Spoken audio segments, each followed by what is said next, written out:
কথায় আছে না, মায়ের থেকে মাসির দরদ বেশি। কথাটা কিন্তু একদম বাস্তব কথা। যেমন দেখো, যে কেউ একজন আছে যে তোমাকে নিয়ে সবসময় তার ভাবনা চিন্তা, তার নিজেরটা না ভেবে তোমারটা বেশি ভাবে। তুমি কি করছো না করছো, কোথায় যাচ্ছ, কোথায় কি খাচ্ছ না খাচ্ছ, এরকম একটা কথা। কিছু কিছু লোক আছে যারা তো একদম আবার নকল করারই চেষ্টা করে। যেমন, তুমি যেটা নিচ্ছ সেটাই নিতে লাগবে, তুমি যেটা খাচ্ছ সেটাই খেতে লাগবে, তুমি যেখানে যাচ্ছ সেখানেই যেতে লাগবে। এরকমও কিছু কিছু লোকের স্বভাব আছে।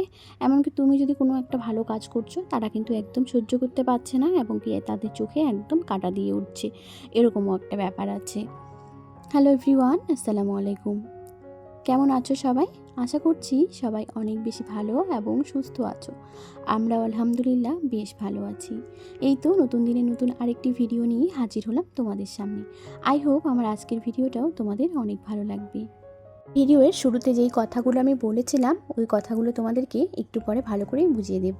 তোমরা হয়তো ভাবতেছো যে এইভাবে বলছে কেন, বা কি এমন হয়েছে যে আজকে আপু প্রথমেই এইসব কথা বলছে।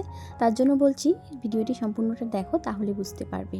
তো চলো একটু এখন ভিডিও প্রসঙ্গে কথা বলা যাক। সকালবেলা উঠেই কিন্তু একটু হাঁটাহাঁটি করে ব্রাশ করেই কিন্তু আগে নাস্তা করে নিয়েছিলাম।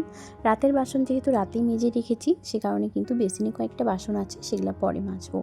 তো এইদিকে আমি চলে গেলাম লাকড়ি আনার জন্য, কারণ উনুনে রান্না করব। সে কারণে লাকড়ি এনে রেখে দেখো চলে এসেছি কলপাড়ে। কুয়োপাড় কলপাড়, এই যে দেখতে পাচ্ছ সরকারি কলগুলো, দুয়ারের কল আর কি, দুয়ারের সরকার থেকে দুয়ারের কল। এই কলগুলো এখন আমাদেরকে দিয়েছে না, অনেকটাই সুবিধা হয়েছে। কারণ কি বলতো, আমরা কিন্তু অনেকজন ফ্যামিলির লোক, আর একটা কুয়ো একটা মোটর দিয়ে না আর হয় না, পাত্তা পায় না, কারণ অনেকটাই প্রবলেম হয়ে যায়। আর এই কলগুলো যখন থেকে হয়েছে তখন থেকে কিন্তু বেশ একটা সুবিধা হয়েছে। সবাই যে যার বাসনের মধ্যে কিন্তু পানি উঠিয়ে রাখতেছে, সেই পানিগুলো পরে কাজে লাগাচ্ছে। তো দেখো, এখন কিন্তু বাইরে গিয়েছিলাম না, বাইরের আবহাওয়াটাও বেশ সুন্দর, আজকে একটা রৌদ্র দিয়েছে। তাই ভাবলাম আমিও কিন্তু বালতি করে পানি ভরিয়ে রাখি, পরে একটু স্নান করার সময় কাজে লাগবে আর কাপড় ধোয়ার সময়। তো দেখতে পেলে বেসিনে কয়েকটা বাসন ছিল, বললাম যে ওই কয়েকটা বাসন ছিল, চা খাওয়ার বাসনগুলো রেখে দিয়েছি। আর জানো তো, আজকে আমাদের বাড়ির সামনে আছে, ওনার কিন্তু আজকে শ্বশুর এসেছে কালকে। তো আমার শাশুড়ি মা কিন্তু ওনার শ্বশুরকে আর ওনার বাবাকে ডেকে নিয়ে বাড়ি এসে চা খাওয়াইছে সকালবেলা, আর একটু সেমাই করে দিয়েছিল। সেজন্য তোমাদের সঙ্গে শেয়ার করলাম, ওই যে নতুন বাসনগুলো বের করা হয়েছে। তো ওদেরকে খাওয়া দাওয়া করে দিয়ে তারপরে কিন্তু চা করে দিয়েছিল। আমি একটু পরেই উঠেছিলাম, যদিও কালকে রাতে না আমার হাজব্যান্ড গিয়েছিল একটু মোহর বাড়ি, আমার এক দাদার মোহর হয়েছে, তো সেখানে গিয়েছিল। একদম রাত 1:30টার দিকে এসেছে, এসে কিন্তু ঘুম দিয়েছে, তারপরে দেরি করে উঠেছে সকালে। আর ও যেহেতু বাড়িতে ছিল না, সে কারণে কিন্তু সারা রাত আমিও ঘুমাতে পারিনি। আর ভয়ও লাগতেছে, কীরকম লাগে আর কি, বাড়িতে না থাকলে আমি ঘুমাতেই পারি না, সত্যি কথা বলতে গেলে ভয় লাগে অনেক। তো ওভাবে কিন্তু ভাইস্তাকে নিয়ে ঘুমিয়েছিলাম, তবুও জানি মনের ভিতরে একটা ভয় কাজ করছিল, ঘুমিয়ে আসতেছিল না। সে কারণে আমারও কিন্তু সকালবেলাটা উঠতে একটু লেট হয়ে গেছে। তো দেখো, এখন কিন্তু উনানটাকেই ধরাচ্ছি।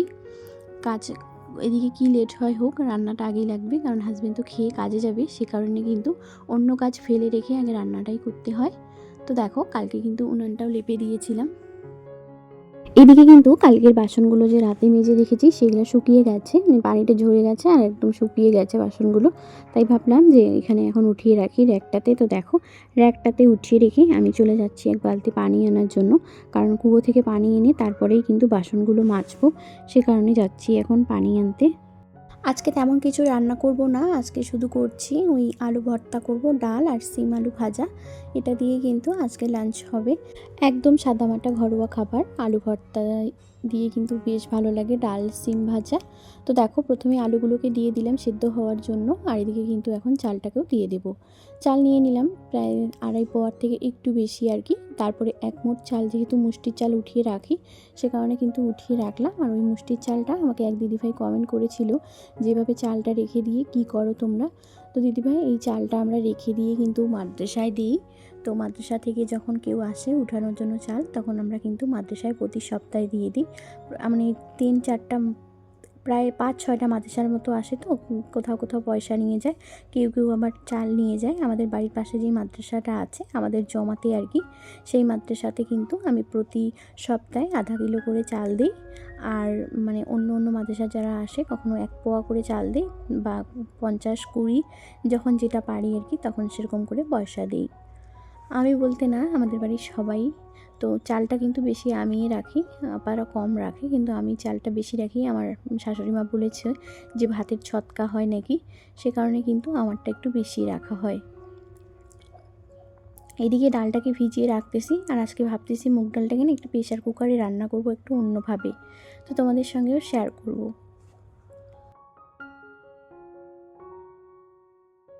তো দেখো, ওই যে বলেছিলাম লেট করে উঠেছি, তার জন্য কিন্তু কাজগুলো একটু লেট করেই হচ্ছে, তাড়াহুড়ো করেই মানে করতে হচ্ছে। তো ভাতগুলো এদিকে ফুটতেই কিন্তু আমি ওইদিকে দিয়ে দিয়েছি, আর এখন কিন্তু প্রেশার কুকারে একটু তেল গরম করে দিয়ে দিলাম ডালটা, মুগ ডাল। তো এখন ডালটাকে ভালো করে আগে ভেজে নেব, তারপরে সব উপকরণ দিয়ে একদম ঢাকা চাপা দিয়ে রাখবো। তো এখানে আমি দিয়েছি গোটা জিরে, সাথে দিয়েছি কাঁচা লঙ্কা দুটা, একটা বড় সাইজের পেঁয়াজ, আদা কুচি, তারপরে রসুন বাটা, আদা বাটা রসুন বাটা আর কি।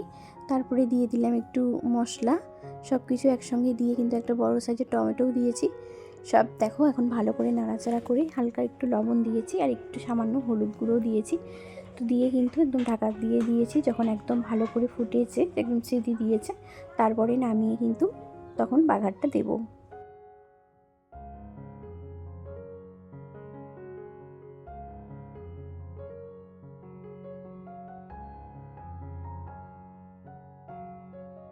এর মধ্যেও কিন্তু আমি ভাতগুলো একটু নেড়ে টেড়ে দেখতেছি, ভাতগুলো হয়ে গেছে। একটু পরে কিন্তু ফ্যান ঝরিয়ে রেখে দিয়েছি।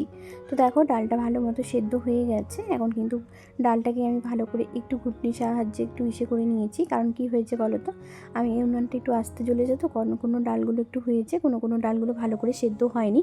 কারণ একজন এসেছে, এক আপা আর কি, ওনাকে চা করে দিয়ে গল্প করছিলাম, আর এদিকে ডালটা হচ্ছিল, সে কারণে। এখন কিন্তু এখানে ডালে ফোড়ন দিচ্ছি, যেহেতু রসুনটা আগে দিয়েছি। হাজব্যান্ড কিন্তু আমাকে আগেই বলেছে যে ডালে যাতে রসুন না পায় সে, তাই কিন্তু ডালটা তো আগে দিয়ে রসুনটা আগেই দিয়েছি। এখন কিন্তু ফোড়নের জন্য শুকনো লঙ্কা, তেজপাতা আর পাঁচ ফোড়ন দিয়ে ফোড়নটা দিচ্ছি।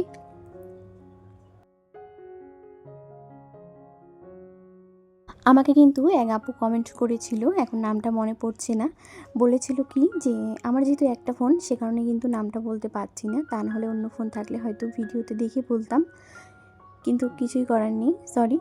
তো তুমি যদি দেখে থাকো আমার ভিডিওটা, তাহলে তুমি বুঝতে পারবে আপু। তুমি আমাকে জিজ্ঞাসা করেছিলে যে প্রেশার কুকারে মাটির উনানে রান্না করলে কোনো ক্ষতি হয় বা কীভাবে পরিষ্কার করি, তো সেটাই তোমাদের সঙ্গে শেয়ার করি। তো আমি কিন্তু প্রেশার কুকারে যে কোনো রান্না করার আগে সরষের তেল কিন্তু একদম ভালো করে পিছনটাতে আর কি ভালো করে মেখে নিই। তাহলে কি হয় বলো তো, কালি তো প্রচুর পরিমাণে হয়, বিশেষ করে এই উনানগুলোতে শুধু তো পাচাটাই নোংরা হয়, সে কারণে কিন্তু অনেকটাই নোংরা হয় পিছনটা। তো ওটাকে কিন্তু সরষের তেল দিলে ভালো করে উঠে আর কি কালিগুলো পরিষ্কার হয়, এবং কি সবগুলো সুন্দর দেখা যায় আর কি, ঝকঝকে দেখা যায়। আমার এদিকে ডাল রান্না কমপ্লিট হয়ে গেছে, এখন কিন্তু ভর্তাটা করে নিচ্ছি। তো দেখো, শুধু আলুগুলোকে একটু ভেঙে ভেঙে নিয়েছি, ভালো করে এখনও ম্যাশ করিনি। তো ওইদিকে আমি কিন্তু লঙ্কা পুড়ে নিয়েছি, এখন কিন্তু লঙ্কা পোড়া দিয়ে ভর্তাটা করব।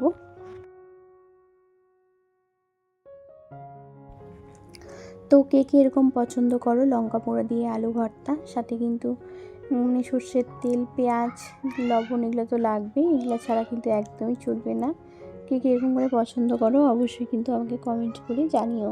আর হ্যাঁ, ভিডিওর প্রথমে কথাগুলো এখন বলি। কি হয়েছে বলো তো, আমার একজন আছে যে আমাকে প্রতিনিয়ত হিংসা করে, প্রতিনিয়ত আমার নিয়ে বেশি বেশি কথা বলে, লোককে একে ওকে কী কী বলে বেড়ায়, আর সবসময় আমি যেটা নেব তারও সেটাই নিতে লাগবে, আমার যেটা পছন্দ তার সেটাই পছন্দ, এরকম আর কি একটা ব্যাপার আছে। সে কারণে তোমাদেরকে বললাম বা তোমাদের সঙ্গে শেয়ার করলাম। আমিও যে একটু সোশ্যাল মিডিয়াতে কাজ করি, সেটা নিয়েও আমাকে প্রতিনিয়ত অনেক কথা শুনতে হয়। ওইদিকে কিন্তু সিম ভাজা বসিয়ে দিয়েছি, আর দেখো সিম ভাজাটা প্রায় কিন্তু কমপ্লিট হয়ে গেছে। সিম আর আলু ভাজা করে আজকে কিন্তু এগুলা দিয়েই আমাদের খাওয়া।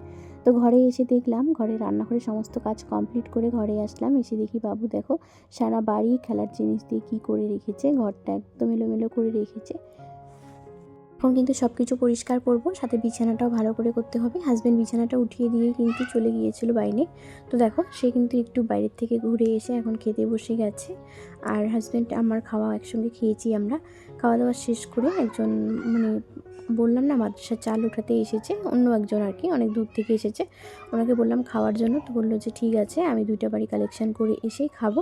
তো দেখো এই যে গাড়িতে চালগুলো রেখেছে, বারান্দায় বসে আছে, আমি কিন্তু এখানে আমাদের এই তরকারি দিয়ে খাইছিল, শুধু ডিমটাকে ভেজে দিয়েছিলাম। প্রায় লোক কিন্তু আমাদের বাড়িতে এভাবে খায়, মানে মসজিদে আসে বা চাঁদা উঠাতে আসে, তখন আমাদের বাড়িতে ভাত খায়। আমি বলি খাইতে, তখন খাই অবশ্য। তো এখানে আমি খেয়ে নিলাম, তারপরে শাশুড়ি মা কিন্তু মানে পেয়ারাটা চাট করেছে, এনে দিল, খাইলাম। তারপরে চলে গেলাম কাপড় আনতে। দেখো কাপড় নিয়ে আসলাম।